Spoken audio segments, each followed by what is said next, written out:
All right, you guys ready to get started? All right, got a lot of head nods and thumbs ups. So, welcome back, everybody. This is the July edition of the Grassroots Wildland Firefighters meeting. Today, we're going to be having a major legislation update. I'll be your moderator tonight, Brandon Dunham, host of the Anchor Point podcast and one of the board members here at Grassroots.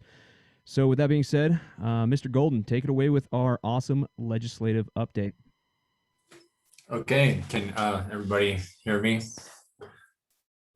All right, awesome. Yeah, so my name is Jonathan Golden, and I run Golden Group Consulting, and I've been helping out with Grassroots on some of the legislative front.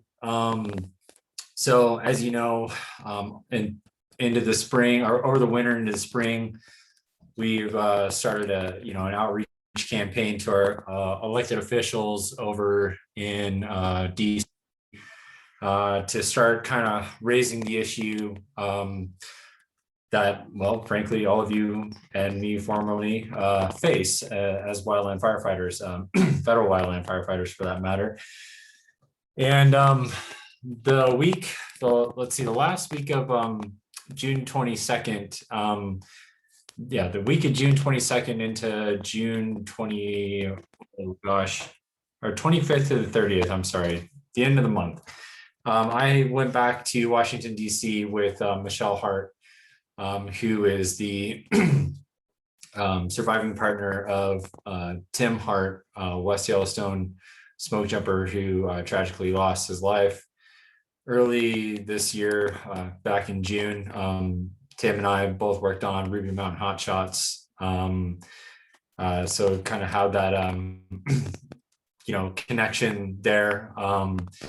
And Michelle and I took her story and the Grassroots Wildland Firefighter story to DC, where we had a series of meetings with,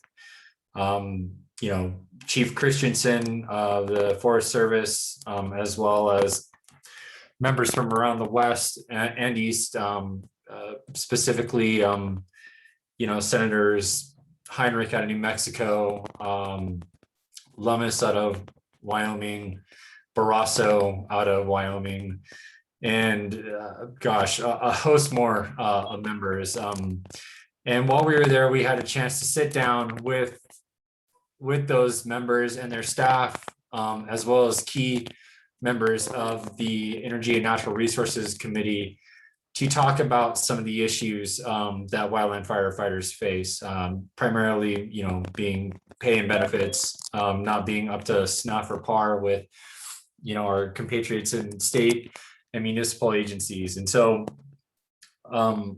we had a really good opportunity to sit down and with committee staff on Energy and Natural Resources Committee and help shape language that went into the Senate Energy and Natural Resources Infrastructure Package. Notably, pay parity was the priority. And so I don't know if you all have seen the language that's come out of the Energy and Natural Resources Infrastructure Package that just cleared committee yesterday by a vote of 13-7. We're looking at a $20,000 base salary increase for all wildland firefighters, seasonal and permanent. And so I know in the initial language that it doesn't make any mention of temporary seasonal wildland firefighters, but what you have to look for is Manchin Amendment 65, which specifically identifies the seasonal wildland firefighting workforce. And so to us, when we saw the initial language, it had omitted 1039s, and we flagged that. We were like, hey, this really has to be inclusive of everybody, especially, pretty much what I would classify as the most vulnerable of the workforce in the wildland firefighting community, the federal wildland firefighting community. And so, Manchin Amendment 65 made sure to remedy that right then and there. And so yesterday, the committee had their markup meeting. They went through every line, or not every line. They went through everything, and then in the hearing, they brought up the important things that they needed to bring up. So Title 8, Section 8003 specifically speaks to wildland fire and wildland firefighters, and that was largely left intact, with exception of a Wyden amendment that sought to boost more money for prescribed fire, and then also Manchin Amendment 65. So the way that this will probably happen now is that this bill, the Senate infrastructure bill, the Senate E&R infrastructure bill, will get folded into a much larger infrastructure package. That larger infrastructure package will then be considered, by every member of the Senate and then the House, and whether that's gonna pass, outstandingly with unanimous support, probably unlikely, but it'll probably come down to a vote on party line.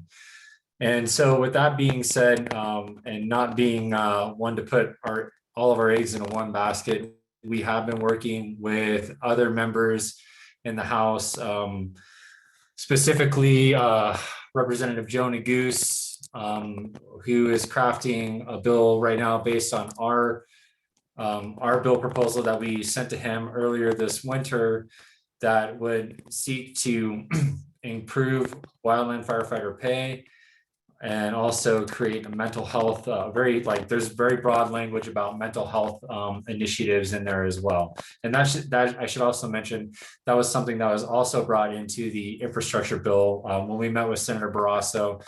He is a former doctor by trade, medical doctor by trade. He really glommed on to some sort of mental health provisions. And so it was a good and fruitful discussion while we were out there. And while we didn't get everything that we asked for, we got a couple significant things that are in the package. Now back to the Neguse piece. I just had a phone call with their staff this afternoon, and they sent me the latest draft of the bill that they are working on getting circulated to buy support later this summer with. And essentially, the way that that's going to happen is they'll have a completed draft with our inputs by the end of July. They'll share it as a discussion draft early on in August. And then sometime in late August, they will have a hearing after they have their recess. And after that hearing, then they will introduce the bill. They've already told us that Representative Liz Cheney and members of the Bipartisan Wildland Fire Caucus, Republican members, have expressed interest in becoming original co-sponsors on what Congressman Neguse is working on. And that's really good. Michelle and I spent some time with Representative Cheney in her office and started orienting her towards Congressman Neguse and this proposed legislation. So, we got a few irons in the fire. We're hedging our bets. I think one of the more promising things to really develop lately is that you have obviously the president signaling that something needs to be done, and he's going to ask OPM and OMB to start getting on board. You have all of Congress, both houses and both parties, in an agreement on this issue, and citing with the president that something needs to be done about this. What that all looks like in the end for everybody, I don't know, but they all recognize that we have to pay our federal wildland firefighters more. The way it's been happening with just low pay, housing insecurity, lack of benefits is really sad. We had a talk with, Michelle spoke with Secretary Vilsack, and when she told him that a lot of people were camping out in the woods or sleeping in their cars in between assignments, he said, frankly, that was embarrassing. So I would think that we're starting to see, like we like to talk about the Swiss cheese model, right? The holes are lining up, but this time, like, good stuff's gonna hopefully fall through those holes, and really, you all will be at the benefit of that. Additionally, in yesterday's hearing, Senator Murkowski said that there are ongoing efforts within the Senate Appropriations Committee to try to see what they can do now to make sure that some of the president's initiatives, like this $2 an hour increase, being able to fund everybody's tour of duty that's a 1039 to a 1560 is going to happen, and what more they can do now with current funds. That's to be determined. I put some calls out today just to try to get a little bit more insight on that, and it's extremely busy over there. I mean, in Washington D.C., we're not the only thing going on, but we are a priority, which is really relieving to hear. That being said, there's going to be more opportunities, more vehicles to get stuff done with appropriations later this year for FY22 and in the coming years. But all I would say is that right now, my attitude, and I think a lot of the grassroots members' attitude, is that it's one step at a time and one foot in front of the other, just like when you're hiking up a hill for work or for PT. We're not going to give up. We're not going to stop.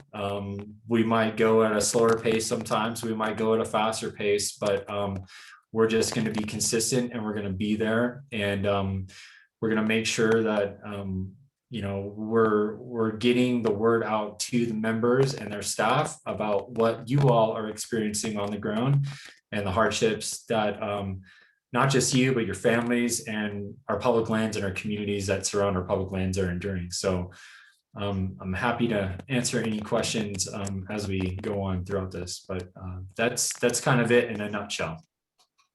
Thank you. So Johnny, just to clarify some of the points you made there with the infrastructure bill, now that had included language for mental health funding and research and establishing some sort of, I guess, thing to address the mental health crisis that our community is facing. It also includes, did the title, the classification, make it in there as well? Yeah, that's right. Thank you for flagging that. Yeah, classification wildland firefighter has made it in there. I mean, let's be honest, like, we're not the only voice in the room. There's a lot of people in there that have a lot of interest in everything that's happening, and we all got to work together to really fight for this workforce that we're connected with. And so, yeah, the wildland firefighter classification is in there. Additionally, we're looking at asking members to consider not just that classification piece, but a pay scale and a series as well, because as you all are aware, we straddle a number of things, if you will, whether it's series, classifications, and pay scales. We'd like to see all of that kind of streamlined into one nice, neat package that includes both primary and secondary wildland firefighters. I know that's a big consideration and concern of a lot of people, but primary and secondary, I'm making sure that when we're talking to our members over in DC and regulatory officials, that we're speaking about primary and secondary firefighters. Hey, Brandon, can I jump in? Go ahead. Hey, everybody, I'm Reva Duncan. I'm the Executive Secretary Treasurer of Grassroots. And, we ourselves have to constantly remind ourselves that this is an endurance race, right? It's not a sprint. We get frustrated too, like Johnny said, we'd like to roll everything up into one neat package, but that's just not the reality of how the systems work. And so we're trying to remind ourselves to be patient. We're trying to look at all of these small wins as collective steps forward. And I just want to give a huge shout out to Johnny and Michelle. I mean, Johnny runs a business. He's doing this for free for us at great expense and doing a lot of work. And he understands the legislative stuff. And this has been key. We couldn't have gotten this far without Johnny. And just having Michelle's experience, she's got some experience as a lobbyist, has really helped us push forward a lot quicker than we expected, frankly. So we're asking all of you guys to be patient along with us. And we want you to just know that we're going to keep pushing. We're in this for the long haul. We're going to keep putting in the work. We've made some great inroads.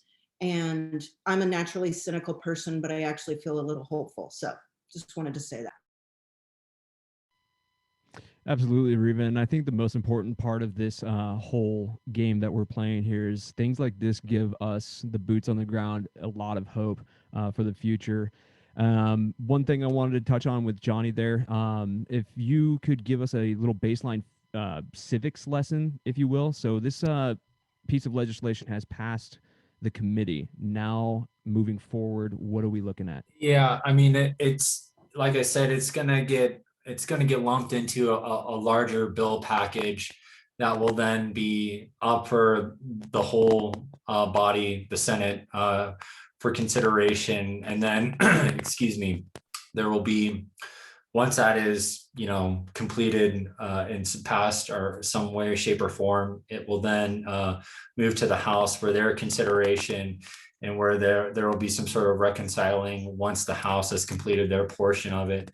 And hopefully, if everything goes well, things will pass, both the Senate and the House, and the president will have a nice, tidy bill on his desk to sign into law. That being said, one critical component about this is that this is all authorization.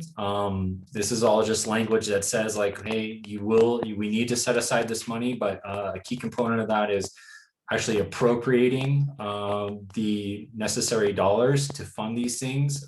If you don't have the appropriations component with the authorization component, then you just got a nice bunch of words on a piece of paper with no money to back it up. So really, my goal has been also to make sure that key appropriators I'm in regular communication with them, and on a bipartisan level, like Senator Feinstein, who's been a long-standing champion of wildland firefighters, Senator Murkowski, who's an appropriator, and also supportive of wildland firefighters, and then also, Senators Merkley and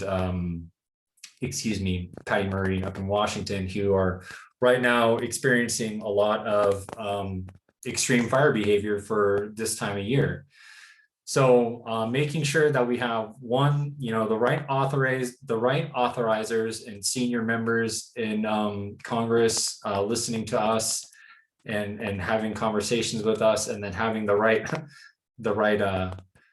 people with the purse string power on our side too.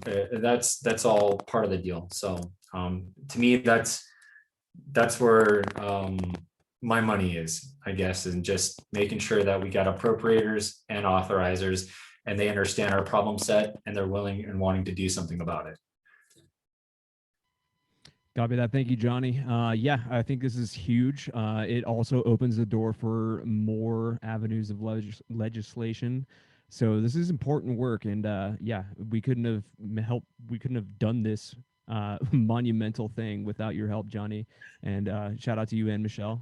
I mean, appreciate it. I'm gonna cut you off right there, man. It's really just like I've got 10,000 plus pairs of boots behind me, a cohort of subject matter experts, a brave, just selfless person in Michelle Hart, and then just some knowledge of what exactly goes on. So I mean, really, this is a group effort, like from us here right now at Zoom to people spiked out on the line.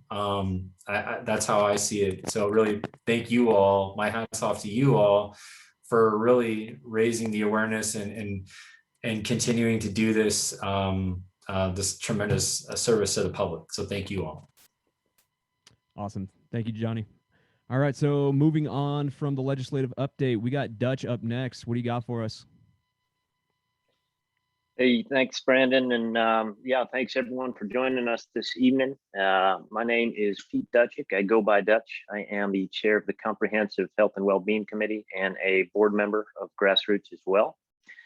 So, as Johnny mentioned, this is a huge week for us. It's been a really exciting month. And, I think as Johnny mentioned, just the fact that there's, an appetite legislatively to take on mental health, I think is a really critical component to what we're trying to do, and how we're trying to bring the field together here. So, with that, a few general updates from Comprehensive Health and Wellbeing Subcommittee. So we've been working the last few months to put together a partners survey, right now calling it the Wildland Fire Partner Perspective Survey. Really, the intent of this is to measure the intent or the extent to which wildland firefighters and their jobs are basically impacting life and really impacting life at home.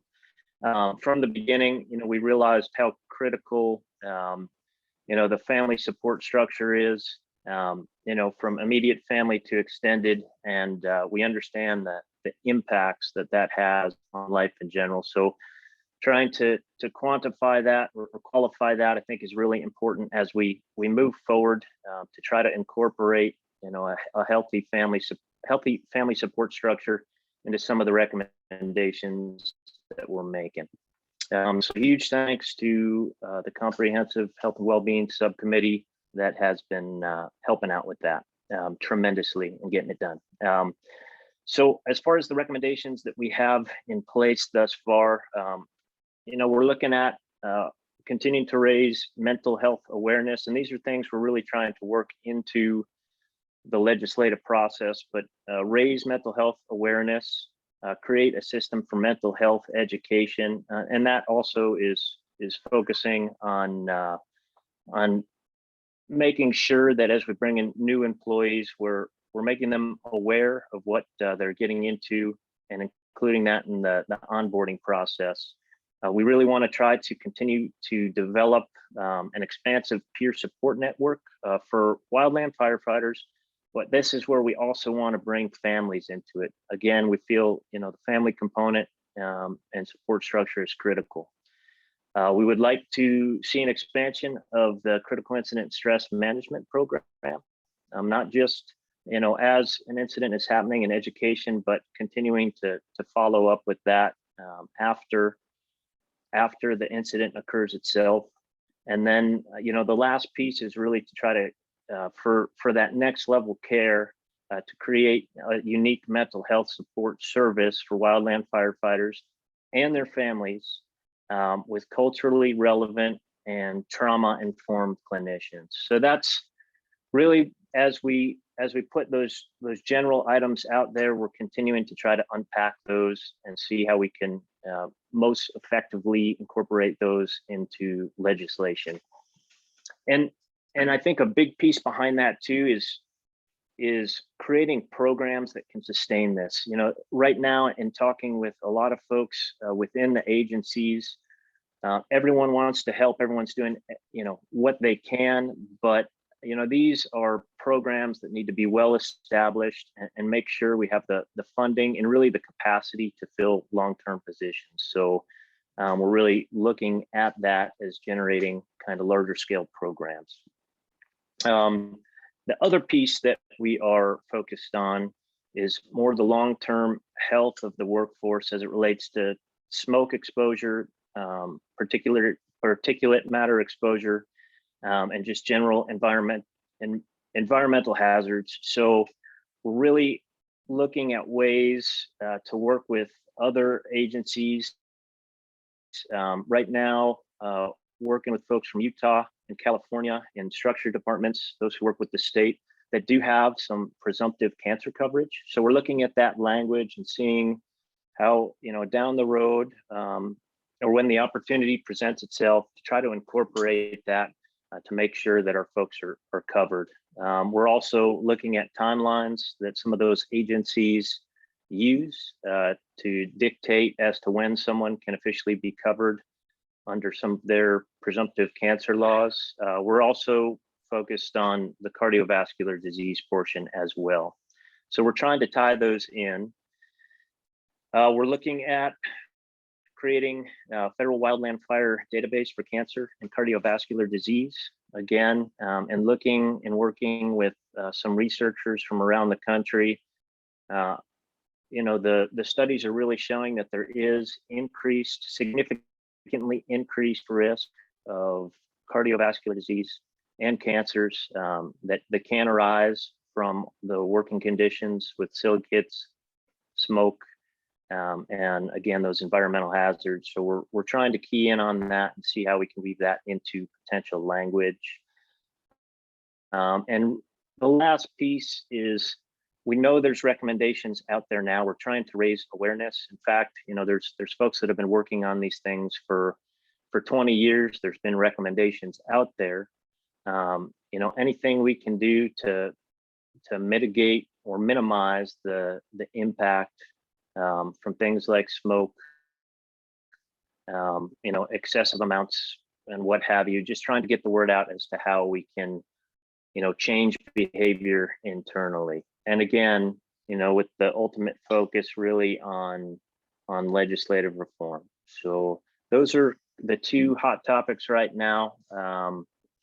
You know, specifically the Comprehensive Health and Wellbeing Committee is really focused as of now on the mental health piece. We do have a working group built around smoke exposure and environmental hazards. So again, we're pushing forward. Entirely grateful again for all those folks who are volunteering on the Comprehensive Health and Wellbeing Committee, some of which are on fires right now. So, and I just want to echo what Johnny and Brandon said, that you know, every picture we see on Facebook or Instagram, you know, folks getting it done in what's been a really intense season, certainly gives all of us an incredible amount of inspiration. And just a reminder as to what we're fighting for. So thank you. Keep getting it done. Stay safe. And I'll turn it back over to you, Brandon. Awesome, Dutch. Thank you very much for the updates. Next up, we have Riva. Go ahead and take it away. Yeah, hey, good evening, everybody again. So Kelly, our president, and Luke, our VP, are out of pocket tonight, so I'll try to cover maybe some of the stuff they might. I did want to let everybody know that we are working with the agencies as well. We're not just working with legislators. The current acting fire director, national fire director for the Forest Service, Bill Avey, is a big fan of Grassroots. He has talked to us. He thanks us. We're going to get on a phone call with him and the Office of Wildland Fire week after next. For those of you who don't know, because DOI has 4 of the federal wildland fire agencies, they have an Office of Wildland Fire, which is kind of the umbrella over DOI. And so Jeff Rupert is the director of OWF. And Kelly has previously met with Jeff and the previous acting fire director and some of her staff, and also some of the fire leads for BLM Park Service. We're trying to get some BIA folks and Fish and Wildlife Service folks involved as well. And so we'll be meeting again week after next with those key players. We've got support at those levels. And even Bill Avey said when he got into the detail, he was pleasantly surprised how many people in the Washington office are really supporting what we're trying to do and are trying to do their part behind the scenes. And it's easy for us to hack on everybody, you know, especially the GS Fantastics, but there are people who care. There are people who are trying to do their part behind the scenes and work towards these reforms as well. So it's going to take all of us working together. And we've got really good momentum right now within the agencies, especially like what Johnny talked about with Michelle, being able to meet with the chief, the secretary. She's hoping to actually meet with the president as well. I did want to talk about, we're getting a lot of media and media interest, and we're doing a lot of interviews. Maybe some of you have read some of those or heard some of those. We have a really good press list And we try to do blast outs. Today we did our press release that some of you probably saw on social media. We also sent that out to all of our media contacts. And word of mouth is getting out. We've been referred to, reporters have been referred to us by other people. And so it's a really great network. We're talking to The Guardian.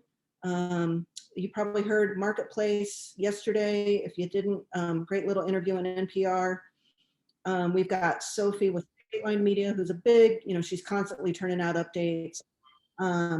We're also talking now to Politico, which is a huge online political internet media outlet, Reuters, and Inside Edition Online. And when I heard Inside Edition, I thought, uh-oh, but their online version is a very legitimate, experienced journalists on that. It falls under CBS. CBS News actually owns it. So anyway, so talking to those. So this is how we're going to keep the information out there. We need the court of public opinion on our side. We need, members of the public and families. We just found a small news report that was done out of Bend, Oregon by a spouse of a federal wildland firefighter who mentioned Grassroots. So, we're trying to get the web out there. And so that's why we need your guys' help too with referring your friends and your families. Like Dutch said, our families are a big part of this, and they, make a lot of sacrifices as well. So this is about them too. I did want to circle back a little bit to, when Johnny mentioned we're looking at all primary and secondary people covered in primary and secondary positions. That includes the aviators who are in a weird transportation series. We're hoping it includes wage grade. We've typically had some folks from the Southeast. There are a lot of equipment operators out there, wage grade folks. They have a different pay scale that is tied to a DoD unit. And so they even make different at the same wage grade level, they make different levels of money depending on what's the nearest DoD thing. So we want to certainly know if they want to be included in this, right? And so there's just a lot of complexities, a lot of interwoven information, but that's what we're going to keep working on as we work for these reforms, both within the agencies and with our elected officials. I think those are the highlights. Oh, I know what I wanted to talk about. We've got some special guests there. We're looking at some fundraising opportunities, but there are certain restrictions with 501c4, which is what we are, a nonprofit. That's an advocacy group. And so we're going to be consulting with some folks who are volunteering their time from kind of the legal standpoint, maybe some accounting standpoint, to see, what we can do and how we can go about that appropriately and what makes most sense for us. So we're trying to get our poop in a group for that stuff. And I think I'll leave it there and take it back to you, Brandon. Thanks.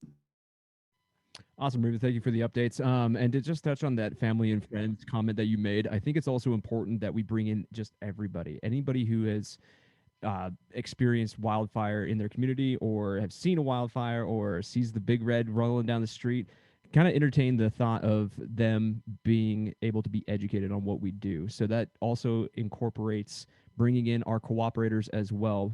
So our municipal departments, our state department, or our state agencies, our private entities, anybody who's out there doing this job, bring them into the fold, because like Dutch loves to say, a rising tide raises all ships. So I think it's very important that we have the support of everybody, because at the end of the day, all of these things are going to affect everybody. So I'll get more into that in my part. But up next we have Smoke Jumper Bro. What do you got for us? Hey, I don't have a ton. I can't. Can somebody let me share the screen? Yeah, I've been working a lot. I haven't seen my family in a long time, so I've kind of been a little out of it. But I'm trying to share everything that I can. So I don't know. You guys can't see my screen. I don't know why I can't share the screen, but if you guys go on the website, we've got a ton of stuff going on. I kind of tried to update it today. Like I said, I haven't been home. We've got our press release on the front page. We don't normally do that, but it just seemed like big news. We've got a marketplace story that I'm highlighting on the front page as well. And then if you know, yeah. So if you go to our Learn page. Hey, Smoke Jumper Bro, I just made you a co-host, so you should be able to share your screen now. Oh, thank God. Okay, here we go. There you go. Okay, cool. So, all right, back to the homepage. All right, now we're doing it. So here's the marketplace story. Super cool story. You know, the whole 30-minute thing, the show is like titled, you know, Low Pay for Firefighters, and it's, you know, I think it's everybody's favorite NPR show. We've got our press release here. If you guys want to see it, you can. There's 2 slides to it, and then you can download it too. Don't forget to take our surveys. We're going to have more coming, but the dispatch survey, hotshot surveys, engine and hell attack surveys, and that just kind of gives us something that we can share with media to show the staffing numbers, because we know, you know, it's obvious now, but it wasn't obvious a month ago or 2 months ago before we started sharing all these documents with reporters and looking at surveys and getting it out to the public. Because without us knowing about it, you know, a lot of the stuff wouldn't even be happening, because the Forest Service would just say everything's okay. And that's not that the Forest Service is doing anything wrong. It's just, you know, that's kind of what everybody says. Moving down here, nothing's really changed around here. So let's go over to some of the issues. You know, this is always a good spot to check in on. We've got, you know, CAL FIRE pay parity, Colorado, you know, why we're misclassified, some mental health stuff going on here, hazard pay, why we want to get rid of it, the temp buyback renewal, that just got introduced in the House a couple weeks ago. I think they're looking for something in the Senate. Smoke exposure issues, those are really great to look at if you want to get educated on, you know, smoke exposure and kind of the stuff we go through on the line. Sleep deprivation. This is a great video to watch and kind of check out some of the sleep studies that they've done. And then, you know, if you haven't done it, it takes a while, but Mike West has some great interviews he did with Pete and some other people. And then, you know, there's been so many stories I can't even keep up. It's tough. I'm trying to put them out on Reddit and stuff, and then people on the Twitter and Instagram are trying to keep up. So I just kind of got in here today, and I've got a friend in Colorado that's helping me out with this stuff. One article I wanted to show, you know, we got the marketplace here, and, you know, here's I think Chris French's testimony, which is just awesome. You know, entry-level firefighters should make a living wage, you know, who would have thought?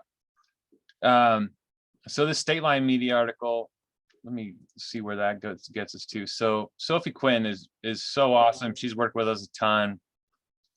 You know, this paragraph here, you know, fire hire in all of California, there were 781 vacancies, and they ended up, after all of fire hire was finished, with 725 vacancies. So 56 employees were hired total in the entire fire hire program in California. That's the kind of stuff that's shocking, and nobody should think that's okay. And it turns out nobody does think it's okay. I didn't get, I do have the last one on here. So our monthly updates, they go here. You can watch them later. I'll post tonight's on here. Getting involved, now that you start seeing things popping up, we've got legislation coming, like what Johnny talked about. We've got the infrastructure bill that's getting through committees. Start, you know, find your senator, your representative. If I don't have them on here, email me and I'll get them on, because there's so many people, I can't keep up.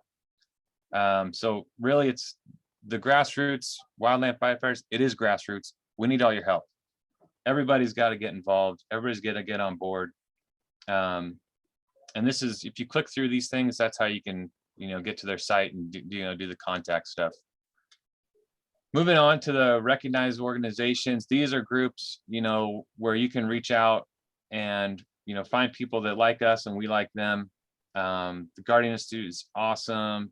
You know, all these groups are so awesome.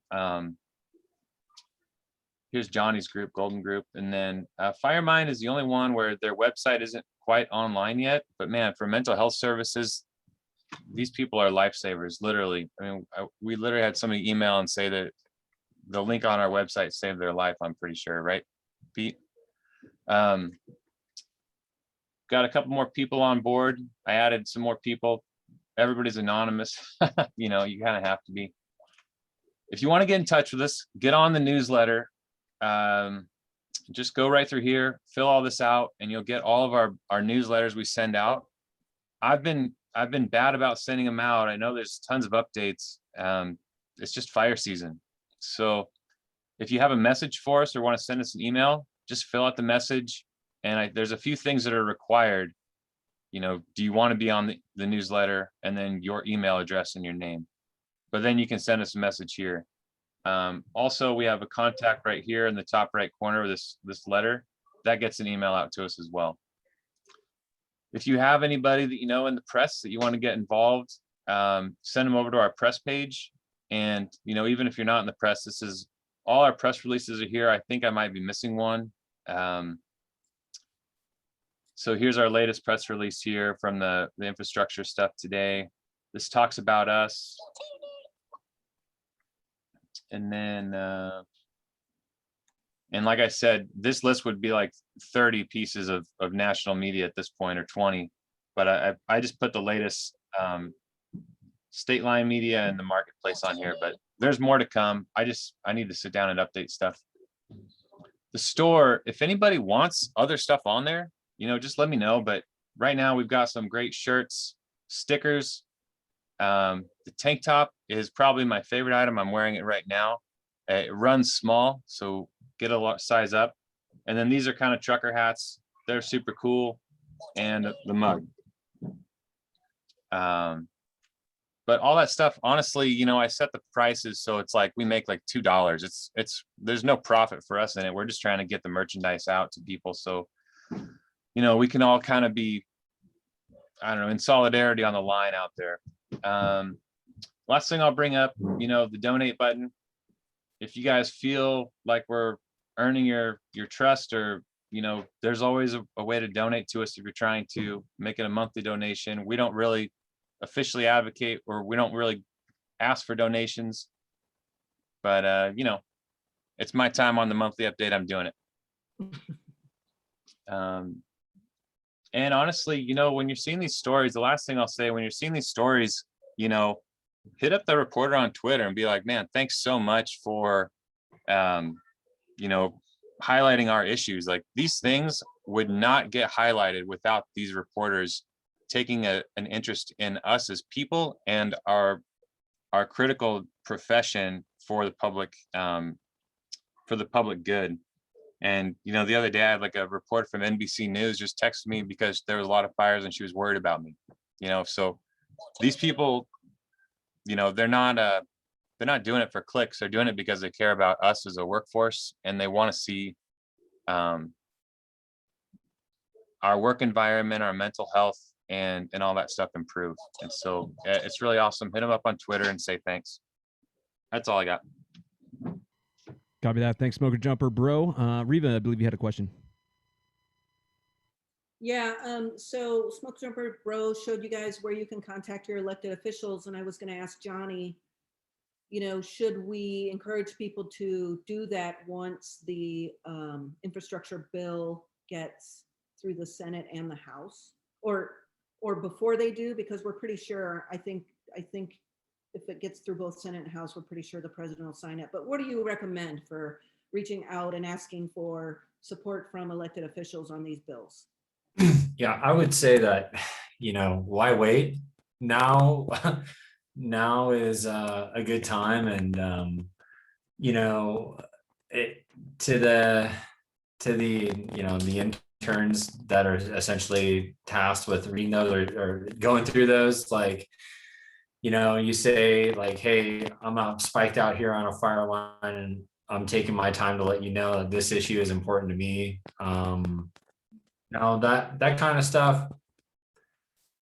it counts, right? It counts on the aggregate for sure. Like, I don't want to say like it doesn't count, because it does count, because I know for a fact it counts and it works, because when I was younger, I've engaged with my elected officials that way.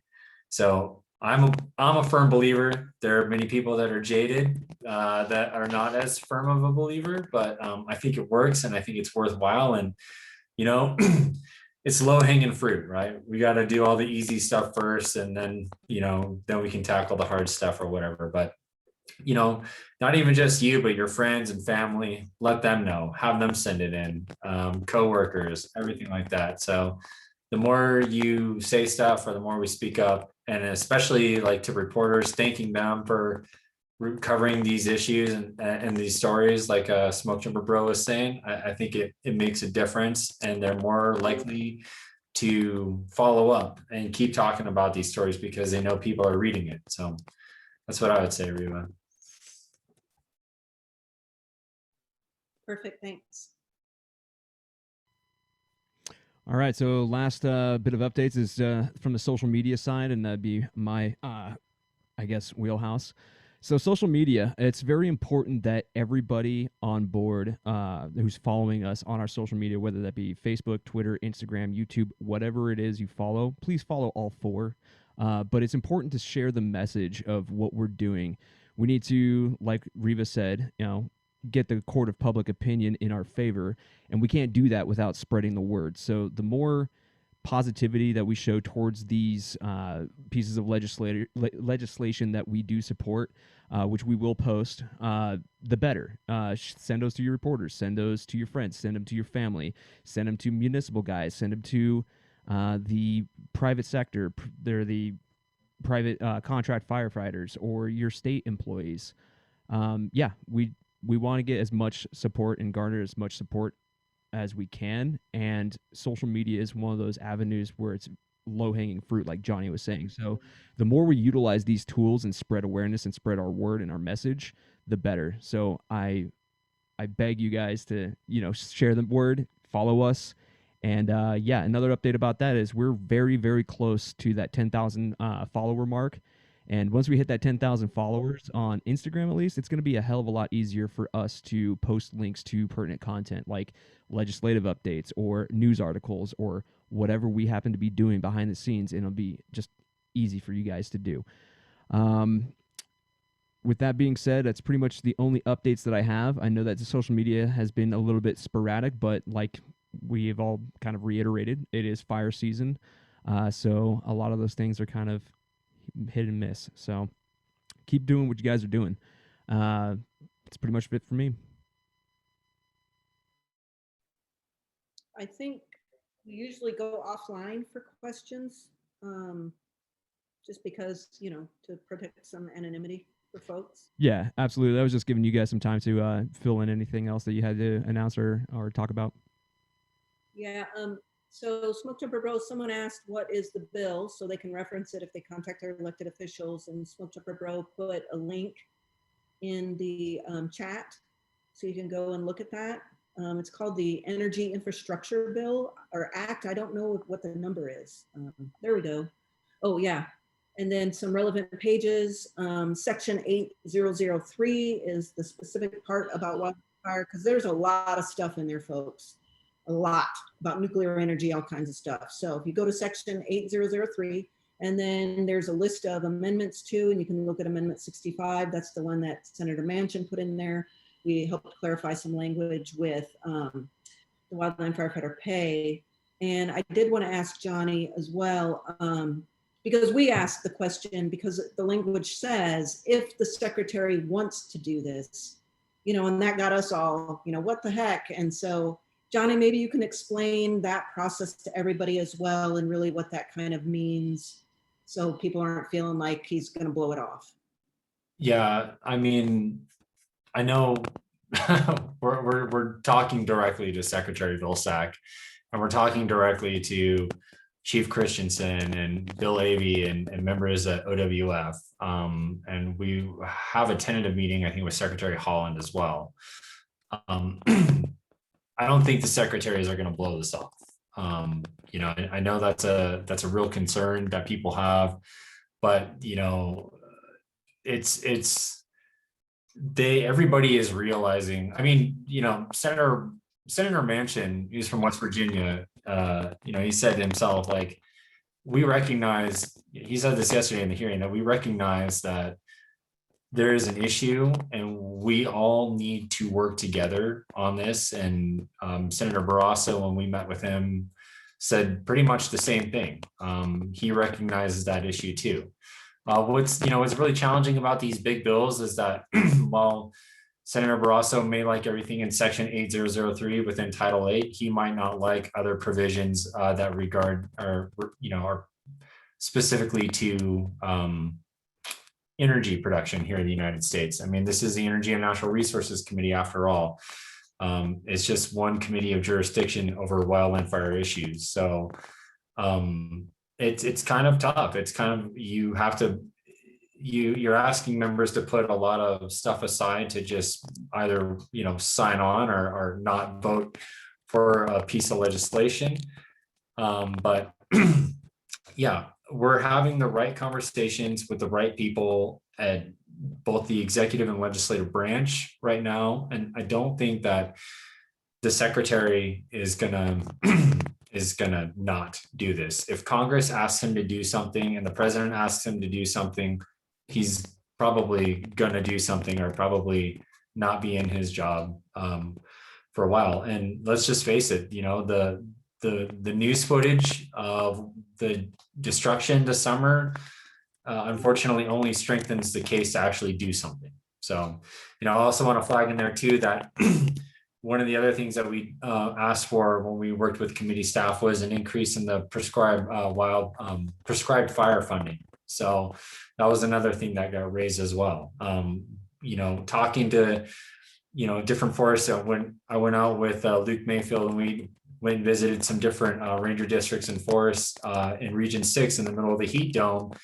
And they're saying, well, we can't pay for, a lot of this extension of 1039s without taking from fuels. And so in order to do that, we're going to have to borrow from fuels in order to pay fire. And therefore, you're going to have a continuous backlog of incomplete land management projects, and just really compounding the wildfire issue. And so, hearing that, we said, okay, let's start bumping up the funding for some of these other activities so that we have a specialized and skilled workforce to execute those that aren't necessarily fire suppression in the wildland firefighting agencies. As we all know, we're primarily the ones that are tasked with implementing prescribed fire activities. And if we're not writing the burn plans, there's maybe one or two folks on a forest that are tasked with that, and a large body doing the rest of the work. So making sure that we had enough money in prescribed fire activity was a key ask that we also were able to get a little headway on. Awesome, thanks. I have a go back. I forgot to mention that, we're hearing people who work for state agencies who don't get paid like CAL FIRE, and we know the majority of them don't. And so they're saying, where do we fit into this? We don't even make as much as you guys make. And our hope is that this will then set a bar for the state wildland fire agencies who don't pay a living wage to also then do something about their folks, because then their folks are going to jump to the feds even quicker. We've had some conversations with a just recently retired state FMO for a state wildland fire agency. He's going to reach out to the Association of State Foresters for us, because we also want to have that dialogue and that connection there. So if you're hearing from your friends who work for state agencies, if they're feeling a little left out of this, we're hoping that this is just a huge wave. Like Dutch said, all the boats come up. So that's our hope anyway. We don't have a lot of influence on that other than what we can accomplish with the federal fire agencies. And that's it for me. Oh, sorry. Hold on one second. Sorry, my dog is like obsessing over a toy. So, All right, so to tag on to what Riva said there, yeah, a rising tide raises all ships, right? And she just knocked over my stuff. Sorry about that. A rising tide raises all ships, right? So the hopeful outcome of this is that it creates a lot of competition within the state agencies, and they're going to be forced to raise their wages as well. But I will say that the grassroots effort the buck does not just stop at federal wildland fire. We've got a lot more work ahead of us, and I guarantee you that a lot of those state agencies and even private folks, you're going to be included in that. So with that being said, this is going to conclude our grassroots effort, our grassroots meeting for tonight. And yeah, we'll stop recording shortly.